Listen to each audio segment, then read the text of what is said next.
Good morning बच्चों। आज हम देखेंगे कि और की में क्या अंतर है। हम की का यूज़ कहाँ करते हैं और की का प्रयोग कहाँ करते हैं। तो चलिए देखते हैं। हमारे पास पहला वर्ड है की। सभी बच्चे मेरे साथ रिपीट करेंगे। क ई की। एक बार और क ई की। तो चलिए देखते हैं की का यूज़ कहाँ किया जाता है। की का प्रयोग हमेशा दो वाक्यों को जोड़ने के लिए करते हैं, यानी कि का यूज़ टू सेंटेंस को जोड़ने के लिए करते हैं। आओ उदाहरण देखें। हमारा पहला उदाहरण है, मैंने कहा कि तुम घर चले जाओ। मैंने कहा, यहाँ पर पहला कंप्लीट सेंटेंस है मैंने कहा, और सेकंड कंप्लीट सेंटेंस है तुम घर चले जाओ। दोनों कंप्लीट सेंटेंस को जोड़ने के लिए हमने क में छोटी ई की मात्रा यानी कि का प्रयोग किया है। बच्चों ध्यान रखना कि का प्रयोग हमेशा वर्ब के बाद आता है, यानी कि क्रिया शब्द के बाद कि का यूज़ किया जाता है। तो सोचो यहाँ पर क्रिया शब्द क्या है। यहाँ पर क्रिया शब्द है कहा, और कहा के बाद क में छोटी ई की मात्रा का यूज़ किया गया है।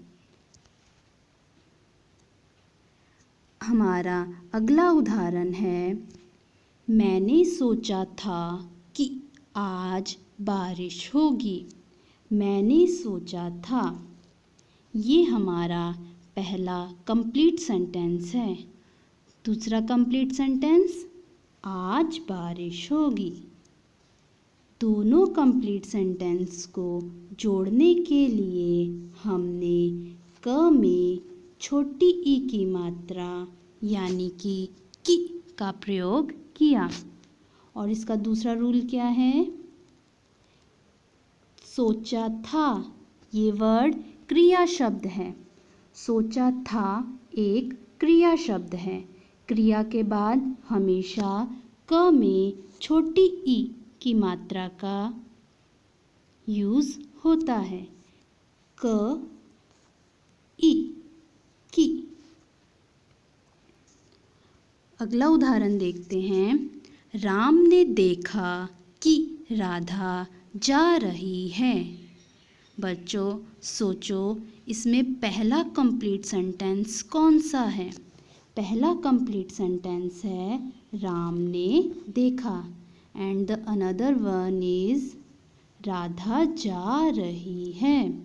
इन दोनों कंप्लीट सेंटेंस को जोड़ने के लिए क में छोटी ई यूज़ की गई है, यानी कि यूज़ की गई है। और सेकंड रूल इज वर्ब, देखा। देखा शब्द यानी कि क्रिया शब्द। क्रिया के बाद हमेशा क में छोटी ई की मात्रा का प्रयोग होता है। हमारा अगला उदाहरण है, मेरे शिक्षक ने कहा कि अब तुम गाना गाओ। मेरी माताजी ने कहा कि तुम्हें रोज पढ़ाई करनी चाहिए। हमारा अगला रूल है, अगला नियम है कि का प्रयोग दो वस्तुओं में से एक को चुनने के लिए भी करते हैं, यानी कि की का प्रयोग या वाले स्थान पर भी किया जाता है। मतलब की का प्रयोग ऑप्शंस की जगह किया जाता है। आओ उदाहरण देखें। जैसे कि निशा की आंखें नीली हैं या काली। निशा की आंखें नीली हैं या काली। यहाँ पर हमारे पास दो ऑप्शन हैं, नीली या काली। या की जगह हम क में छोटी ई की मात्रा का यूज़ करते हैं, यानी कि की। तो सेंटेंस क्या बनेगा? निशा की आंखें नीली हैं कि काली।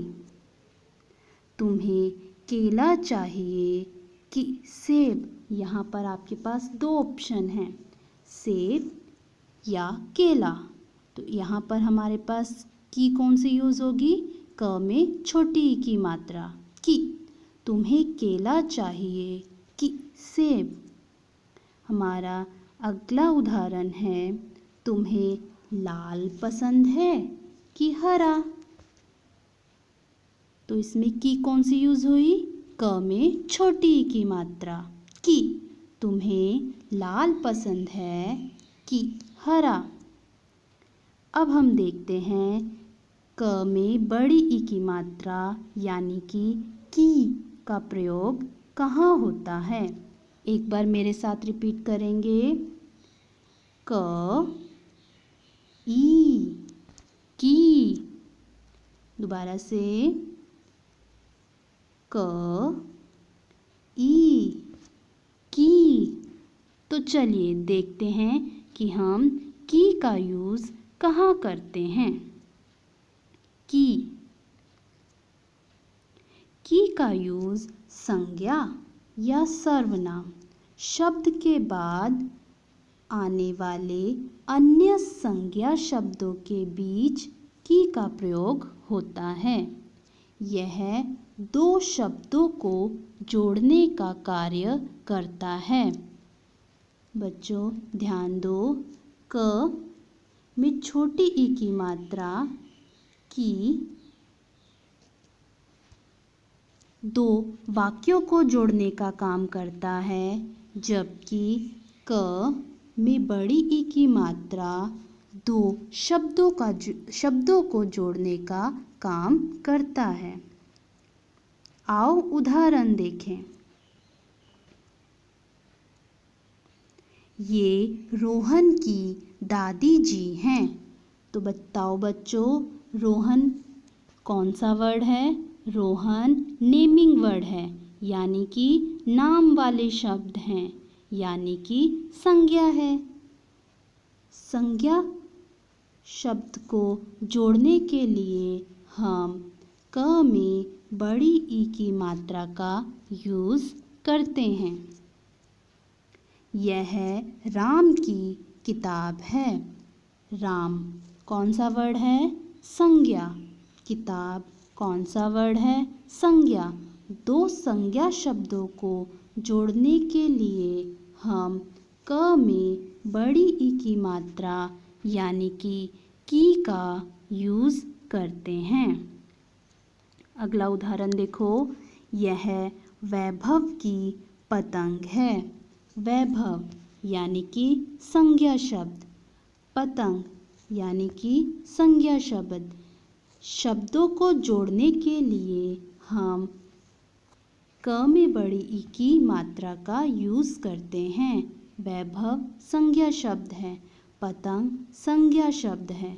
दोनों संज्ञा शब्दों को जोड़ने के लिए हमने यहाँ क में बड़ी ई की मात्रा का यूज़ किया है। बच्चों अब इन सब को पढ़ो और बताओ कि यह किताब उस डैश है। इसमें कौन सी की आएगी? की आएगी या की?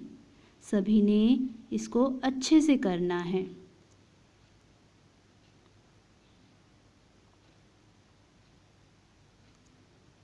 धन्यवाद।